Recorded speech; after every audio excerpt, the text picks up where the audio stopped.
നമസ്കാരം.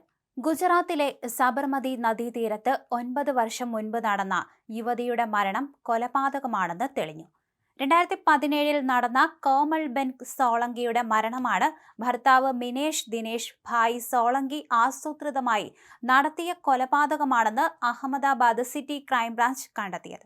സംഭവത്തിൽ മിനേഷിനെ crime branch arrest ചെയ്തു. 2017 ജൂൺ 25-ന് രഥയാത്രാ ദിവസമാണ് കേസിനാസ്പദമായ സംഭവം ഉണ്ടായത്. നഗരം ചുറ്റിക്കറങ്ങാനെന്ന വ്യാജേനെ മിനേഷ് ഭാര്യ കോമൾ ബെനെ പുറത്തേക്ക് കൊണ്ടുപോയി.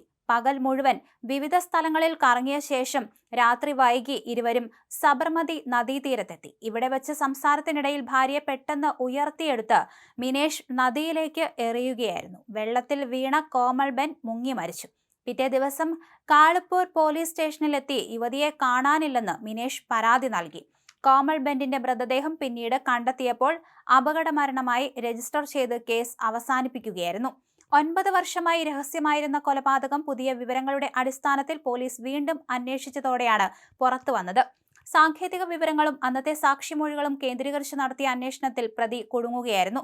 വിവാഹം കഴിഞ്ഞ് 4 മാസത്തിനുള്ളിൽ ഇവർ തമ്മിലുണ്ടായ വഴക്കാണ് കൊലപാതകത്തിൽ കലാശിച്ചതെന്ന് അന്വേഷണത്തിൽ വ്യക്തമായി. മറ്റ് പല ക്രിമിനൽ കേസുകളിലും മിനേഷിന് പങ്കുണ്ടെന്ന് പോലീസ് അറിയിച്ചു. കൂടുതൽ നിയമ നടപടികൾക്കായി പ്രതിയെ റിവർ ഫ്രണ്ട് വെസ്റ്റ് പോലീസിന് കൈമാറുകയും ചെയ്തു.